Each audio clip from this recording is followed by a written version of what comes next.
guys, this is Inday Bakikang. Welcome back to my channel. If you are new here in my channel, please don't forget to subscribe and click the bell button para ma-update kayo sa aking bagong videos. For today's vlog guys, pupunta kami sa town at ipapasyal ko siya sa park, and then bibili kami ng sushi bar, doon sa sushi bar ng hapunan namin. Yun na yung hapunan namin. Baka bibili ako ng sushi at saka buttered chicken. So, for today's vlog, guys, ito, ipakita ko sa inyo, ito yung brand new car, Suzuki Baleno RS. So, it's the first time ever na mag-drive ako ng brand new car!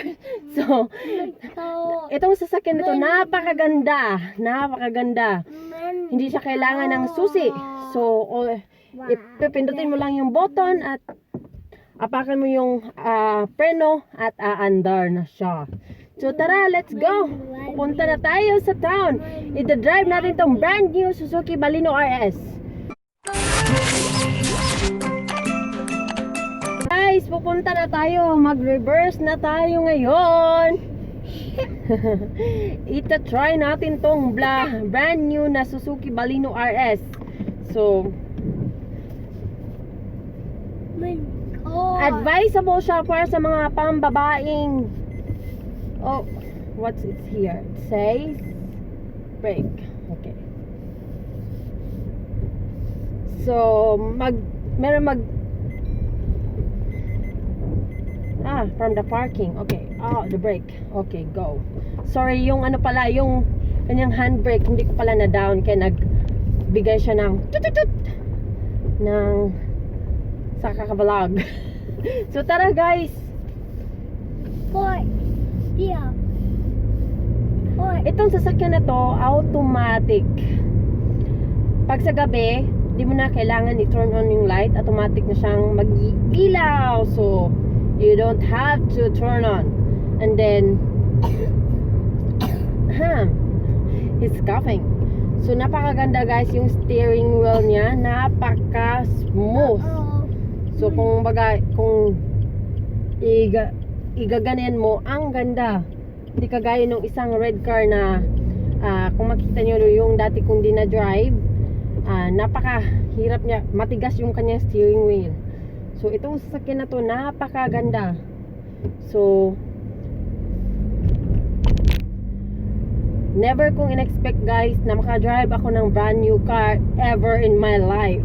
So this is not my car, but at least I have experience to drive a brand new car. At saka hindi ko talaga alam dati nung hindi ko talaga pinangarap na maging makapag-drive kasi hindi ko na-expect sa hirap ng buhay namin, di ba? So ayan, nandito na tayo sa 100k. So pwede mo siyang hindi apakan yung accelerator guys. Ito napakaganda dito sa Suzuki Baleno RS. Pwede mo siyang pindutin lang yung cruise, and then set mo lang at tatanggalin mo na yung paa mo. If ever 100 yung speed limit, pwede mo siyang iset to 100, and then hindi mo na kailangan apakan yung accelerator, lalo na pag mababiyahe kayo ng malayuan at gusto nyo ipahingan yung paa nyo sa kakaapak ng accelerator. So no need na itong sasakyan na to kasi meron itong cruise na adjust kung ikay magpapatakbo ng 100. Kung magpapalit ka ng speed limit, pwede mong i-cancel or apakan mo lang yung brake. That's the high-tech this sasakyan.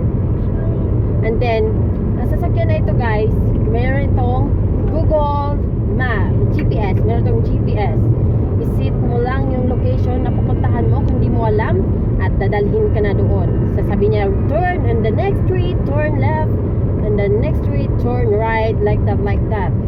Hindi mo na kailangan ng cellphone. So all you need lang, iset mo lang dito sa screen. Meron ditong screen. Next time, ipapakita ko sa inyo, i-demonstrate ko kung anong ang dito sa sasakyan na to. Para magkaroon kayo ng idea kung gusto nyo bumili ng Suzuki Baleno RS. So nandito na tayo sa 80, and then pwede ko siyang isit ng 80. Ayan, ngayon isisit ko na siya ng 80. So pindutin ko lang dito. Ayan, pindutin ko lang yung cruise, and then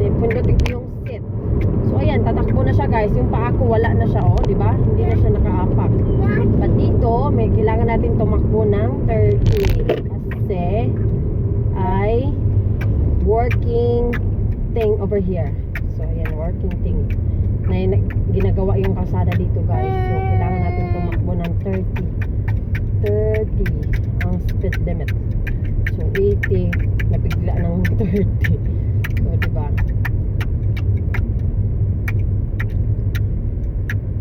wala to yesterday, hindi to ginagawa yesterday, but it's only today. So kasi nagpunta siya sa school yesterday, kaya alam ko yung dumaan ako dito. So today hindi naman siya pupunta sa school kasi Monday at Friday lang yung school day niya. So and then dito na matatapos ang work ends. So ayan, work ends. So 80 na tayo ulit guys. Punta na tayo sa 80 ang speed limit. Hindi ko talaga in-expect guys, never in my life na makapag-drive ako ng sasakyan. So this is unforgettable moment in my life na nakapag-drive ako ng brand new car. Pwede ko siyang drive everywhere or anywhere or anytime. Kahit hindi siya sa akin.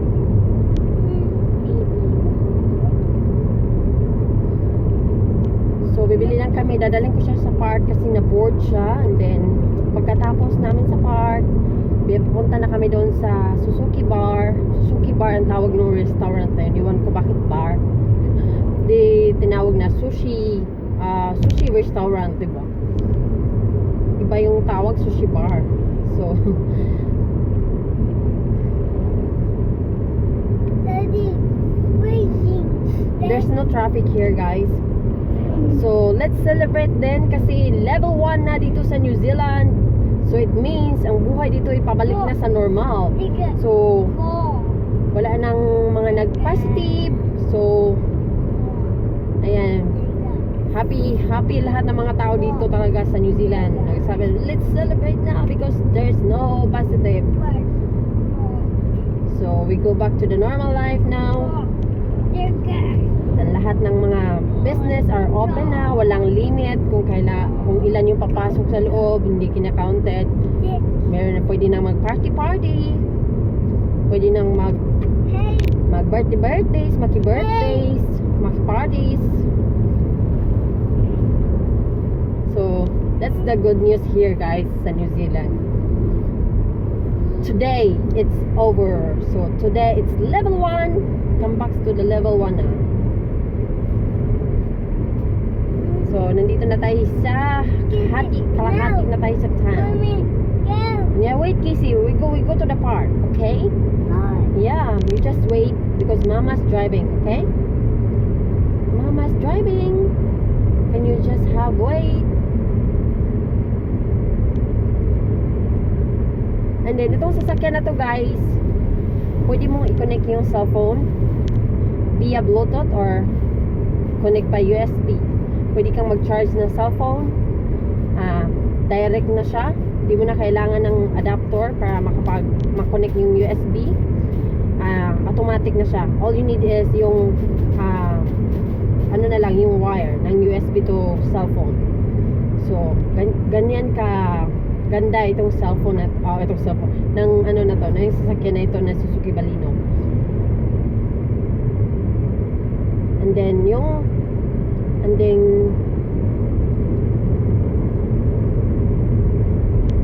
mayroong police doon guys, police. So kung mag-overspeeding ka, doon nakaabang yung police kasi mayroon silang machine, madidetect ka niya kung kapag nag-overspeed ka at huhulihin ka na. Kaya that's better you follow the rules talaga kaysa magbayad ka ng penalty, sayang yung pera, diba? So dadaling ko lang siya sa park, and then pagtapos siya makapaglaro, ayan, punta na kami doon sa sushi bar.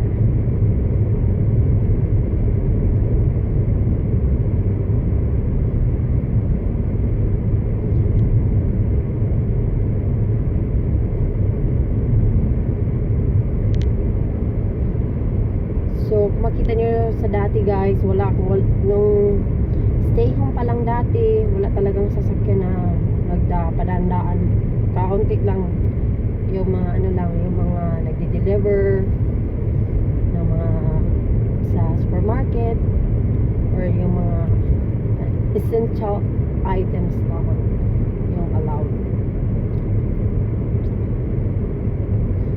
So ngayon, open na lahat kasi level 1 na, so nag-declare na yung Prime Minister na wala nang limit yung tao, yung mga business open na, hindi na kailangan mag social distancing. So kasi free na kami dito, free, there's no positive now. So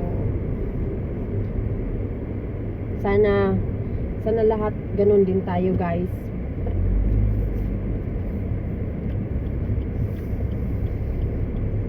Para babalik na sa normal ang mga buhay natin sa isa't isa.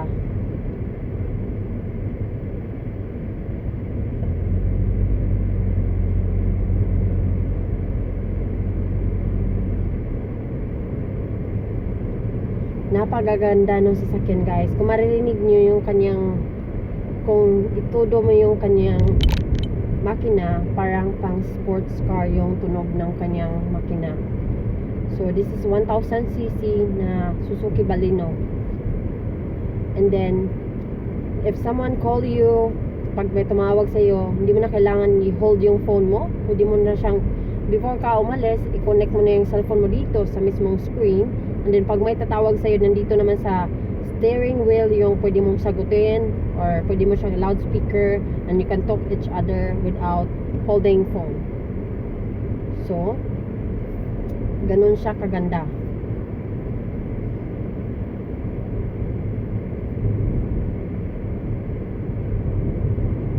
So nandito na tayo sa town. Malapit na tayo sa park.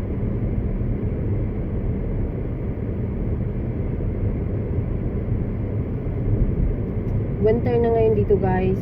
Malamig na. Start cold.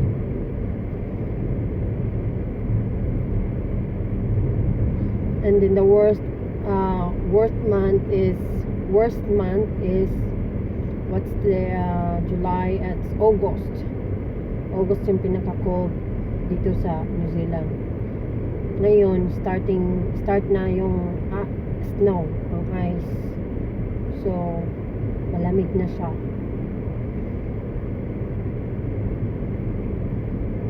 So nandito na tayo sa town. Ito sa sasakyan na to, napaka-comfortable. Kung makita nyo yung upuan niya, you can napakaganda doon sa likod. You can sit very comfortable talaga siya. At yung brake niya, kunting apak lang, magmi-minor na agad.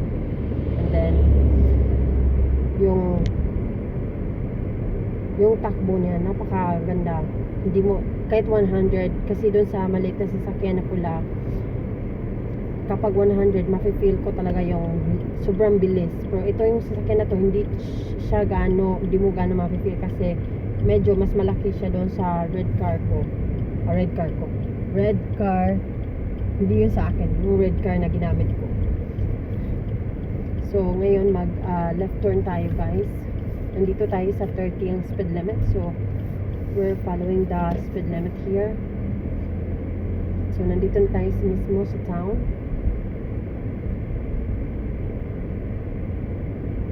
Ayan. Meron talagang rules dito na 30 lang yung speed limit, so you just followed.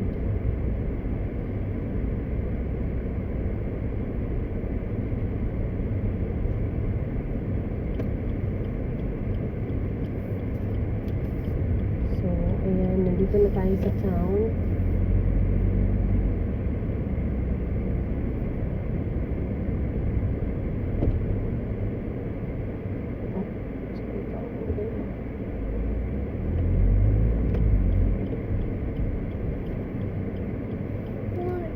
So yung steering wheel niya guys, konting ganyan mo lang. Napaka ganda. smooth na smooth. Hindi ko talaga in-expect guys na makapag-drive ako ng brand new car. Hindi ko naman inaakala. Kasi sabi ng boss ko, bibili daw siya ng second hand car. Hindi daw siya bibili ng brand new. So I didn't expect na na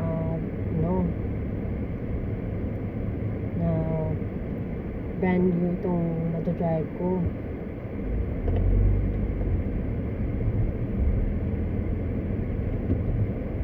So napakahalaga dapat sa mga pedestrian lane, dapat lagi kayong nakatingin kasi priority talaga yung pedestrian lane. So walang parking lot dito. Maghahanap tayo ng parking lot. Malayo pala yung parking lot. Puno ngayon kasi 12 o'clock na. So nagtanghalian na yung mga people dito guys. So dito tayo sa 60. Mayroong isa ditong available. So dito tayo sa 60. So 1 hour dito guys. 1 hour. 1 hour. So ayan, nandito na tayo. Nakapark na tayo. So I see you later guys. Dadalhin ko muna siya doon. So, ayan, bye-bye. So, ayan guys, nakauwi na kami. So, nandito na kami sa bahay. So, napakaganda nitong sasakyan na ito. Smooth yung steering wheel niya. Tsaka, pag nabuboard ka, meron siyang FM or you can connect your phone through USB or you can connect it to Bluetooth na mag-sounds mula sa cellphone mo. So, ayan, sana next time, ay papakita ko sa inyo yung buong looban nitong sasakyan na ito. At itong sasakyan na ito, napakaganda, napaka-komportable. At kung makikita nyo yung upuan, very malaki. Kumbaga, yung likod mo, makapag-relax ka kapag mag-drive ka ng malayo. So, ayan, bye-bye! Ingat kayong lahat. Bye-bye. God bless. See you in my next vlog. Ipakita ko sa inyo itong sasakyan na ito, buong loob nito, at this is 5-seater. So 5 lang yung pwedeng sumakay, hindi pwedeng sumobra. Kasi sa New Zealand bawal ang overload. Hindi kagaya sa Pilipinas na pwedeng 6 o pag magkasya. So dito hindi talaga. Kapag 5 lang. Pag 7 lang. Pag 7-seater, 7 lang din yung sasakay. So ayan, bye-bye. God bless guys.